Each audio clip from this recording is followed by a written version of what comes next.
Hi hello friends, இன்னைக்கு ஒரு குட்டி விளாக் தான் பார்க்க போகிறோம். கிட்டத்தட்ட 2-3 வருஷத்துக்கு அப்புறமா எங்களோட குலதெய்வம் கோயிலுக்கு போய் சாமி பேரில் அபிஷேகம் அர்ச்சனை எல்லாம் பண்ணி சாமி கும்பிட்டுட்டு வர்றதுக்காக தான் வேலூர் மாவட்டம் பசுமாத்தூர் கிராமத்தில் இருக்க பொன்னியம்மன் கோயிலுக்கு தான் நாங்கள் இன்றைக்கி வந்திருக்கோம். வாங்க பார்க்கலாம். ஸோ வந்த உடனே கோவிலெலாம் க்ளீன் பண்ண ஆரம்பித்தாச்சு. ஆல்ரெடி வந்து ஐயருக்கு இன்ஃபார்ம் பண்ணிட்டோம். ஸோ அவங்களும் ரெடியாக இருக்காங்க. குட்டீஸ் எல்லாம் கோவிலை க்ளீன் பண்ண ஆரம்பிச்சிட்டாங்க. நாங்கள் அபிஷேகத்துக்கு தேவையான எல்லா பொருளும் எடுத்து கொடுத்துட்டு உடனே நான் வந்து பஞ்சாமிர்தம் ரெடி பண்ண எல்லா ஃப்ரூட்ஸும் எடுத்து வச்சுட்டு அதை தான் ரெடி பண்ணிகிட்ருக்கேன். வாழைப்பழம், தேன், பேரிச்சம்பழம், வெல்லம், ஆப்பிள், கொய்யா, ஆரஞ்சு எல்லா பழமுமே போட்டு பஞ்சாமிர்தம் சாமி அபிஷேகத்துக்காக தான் ரெடி பண்ணிகிட்ருக்கேன். ஸோ இது ஒரு பக்கம் நடந்துகிட்டே இருக்குது. உள்ளே வந்து சாமிக்கு அர்ச்சனையும் நடந்துக்கிட்டே இருக்குது. நாம் என்ன தான் பெரிய பெரிய கோயிலுக்கெல்லாம் போய் க்யூவில் நின்னோ இல்லை அபிஷேகத்துக்கு நாம் ஆயிரக்கணக்காக பணம் கட்டி பார்த்தாலும் நம்மளால் இந்த அளவுக்கு நம்ம குலதெய்வம் கோயிலில் உட்காந்து அவங்கள ரசித்து அந்த அபிஷேகத்தை பார்க்குற அளவுக்கு நமக்கு வேறு எந்த கோயிலில் வாய்ப்பு கிடைக்கும்னு தெரியல. அதனால் ரொம்பவே மனசுக்கு ரொம்ப திருப்தியாகவும் அமைதியாகவும் ஒரு சந்தோஷமாகவும் இருந்துச்சு. ஸோ இந்த அபிஷேகத்தை பார்த்துக்கிட்டே அப்படியே ஒவ்வொரு விஷயமும் ரெடி பண்ணிகிட்டே இருந்தோம்.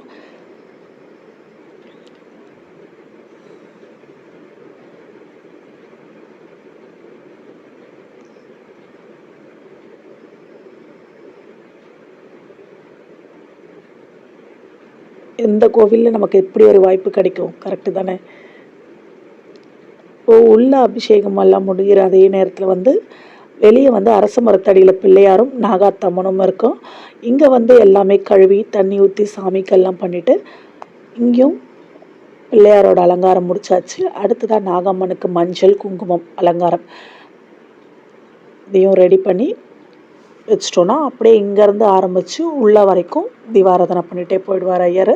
ஸோ அதுக்காக நாங்கள் இந்த சிலைகளெல்லாம் கழுவி ரெடி பண்ணியாச்சு. பிள்ளையாருக்கு மட்டும் ஐயர் வந்து வேஷ்டி சட்டை இதெல்லாம் ரெடி பண்ணி வச்சுட்டாரு. ஸோ நாகாத்தம்மனுக்கு நாங்களே மஞ்சள் குங்குமம் தடவி எங்கள் கையால் எங்களுக்கு பிடிச்ச மாதிரி அலங்காரம் பண்ண போகிறோம். ஸோ அதுதான் நடந்துகிட்ருக்கு. இந்த மாதிரி கோவில் விஷயம், இந்த மாதிரி குலதெய்வ வழிபாடு இந்த மாதிரி வரும்போது தான் ஃபேமிலியோட எல்லாரோட சேர்ந்து சந்தோஷமாக எல்லாம் ஆளுக்கு ஒரு வேலை செஞ்சு குடும்பத்தோட சாமியை மனசார கும்பிட்டுட்டு அதுக்கப்புறம் எல்லாம் பிரசாதம் எல்லாருக்கும் கொடுத்து நாமளும் ஜாலியாக உட்காந்து பேசி அது ஒரு தனி சந்தோஷம் தானே. ஸோ இப்போ வந்து அதுவும் முடிச்சாச்சு. அரச மரத்தடி பிள்ளையாரும் ரெடி. பக்கத்தில் பார்த்திங்கன்னா புத்து, இது இல்லாமல் முனீஸ்வரன் இவங்களுக்காக தனியாக ஒரு பிளேஸ் இருக்குது. ஸோ இப்போ அங்கே எல்லாமே வந்து ரெடி பண்ணிவிடுவோம்.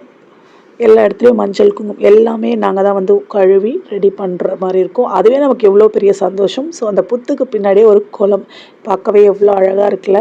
என்னதான் கலர் தண்ணி கலர் பச்சையாக இருந்தாலும் பார்க்குறதுக்கு ரொம்பவே ரம்மியமாக இருக்குது. இந்த இயற்கையாக அதுவும் இந்த கோயில் அப்படி ஒரு ஸ்பெஷாலிட்டி. அவ்வளோ அமைதியாக அவ்வளோ சில்லுன்னு அந்த அரச மர காற்று இருக்கே அடேங்கப்பா. இங்கே நாள் முழுக்க அந்த மரத்தடியிலே படுத்திருக்கவங்க எவ்வளோ பேர், விளையாடுற குழந்தைங்க எத்தனையோ பேர், உட்காந்து பேசிகிட்டு இருக்க இளைஞர்கள் எத்தனையோ பேர்.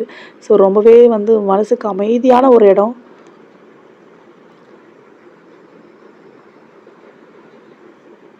இப்போ இங்கே தேவையான எல்லாமே பண்ணியாச்சு. அடுத்ததாக புத்துக்கு பால் ஊற்றுறதுக்காக ரெடி பண்ணிகிட்ருக்கோம். ஸோ கொண்டு வந்த பால் அபிஷேகத்துக்கு போக மீதி பால் வந்து எல்லாருமே ஃபேமிலியில் இருக்க எல்லாருமே கொஞ்சம் கொஞ்சமாக புத்துக்கு ஊற்ற சொல்லி ஐயர் சொன்னார். ஸோ அதை தான் பண்ணிகிட்ருக்கோம். அதில் வந்து பாத்திரம் ரொம்ப பெருசாகவும் பால் கொஞ்சமாகவும் இருந்ததுனால ரொம்ப கஷ்டமாக இருந்துச்சு எங்களுக்கு. அதனால் கையிலேயே எடுத்து ஊற்ற சொன்னார். எல்லோரும் கையிலேயே எடுத்து கொஞ்சம் கொஞ்சமாக, அதுவும் பாம்பு எங்கெல்லாம் வரும் அப்படின்றதையும் சொன்னார். அது சொன்னோடனே ரொம்ப பயமாகவும் இருந்துச்சு. ஆனால் என்ன பண்ணுறது, நாகாத்தம்மனும் நம்ம வழிபடக்கூடிய ஒரு அம்மன். அதனால் தைரியமாக போயிட்டு எதுவும் நடக்காது அப்படிங்கிற ஒரு நம்பிக்கையில் நாங்களும் பால் ஊற்றியாச்சு.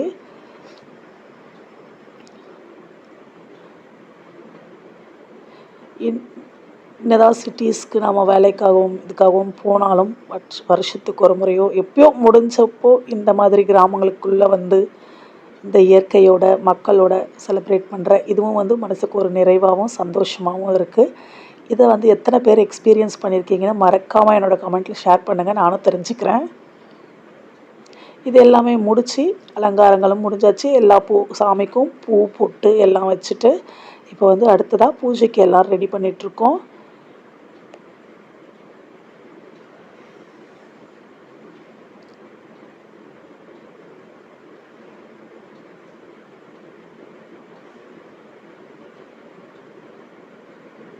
நாங்கள் கொண்டு வந்த பூ மாலை, இங்கே கோவிலில் பறிக்கக்கூடிய செம்பருத்தி இதெல்லாம் வச்சு என்னதான் நம்ம அலங்காரம் பண்ணாலும் அந்த பூவெல்லாம் வந்து நிற்கவே இல்லைங்க.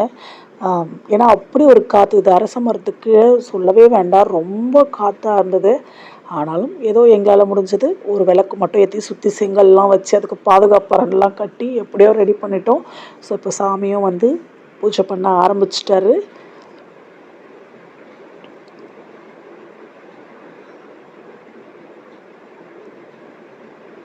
ஸோ முதற் கடவுள் விநாயகருக்கு தான் முதல் படையல். அதை வச்சு சாமி கும்பிட்டுட்டு அடுத்ததாக ஒரு ஒன்றா பண்ணிகிட்டே உள்ளே போக போகிறோம். எங்களோட சேர்ந்து நீங்களும் வழிபட்டுட்டே வாங்க. பார்த்திங்களா, காற்றுக்கு ஏற்றின கற்பூரமும் நிற்கவே இல்லை. பல இடத்துல விளக்குக்கு எண்ணெய் ஊற்றி திரி போட்டு ஆனாலும் விளக்கு வந்து எரியாமல் ரொம்பவே, இந்த ஒரு இடத்துல மட்டும்தான் எங்களால் வந்து செங்கல் வச்சு அடைச்சி ஏற்ற முடிஞ்சது.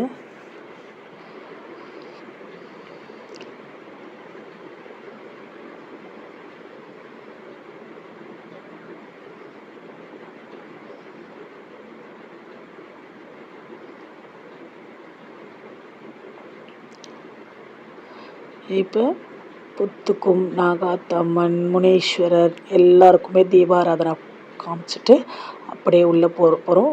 எங்களுக்குள்ள ஒரு வழக்கம் இருக்குது, எப்போ பூஜை பண்ணாலும் சூரிய பகவானுக்கும் நாங்கள் வந்து தீபாராதனை பண்ணுவோம். அதையும் பண்ணிவிட்டு உள்ளே வந்தவுடனே நவகிரகங்களுக்கு பூஜை ஆரம்பித்தாச்சு.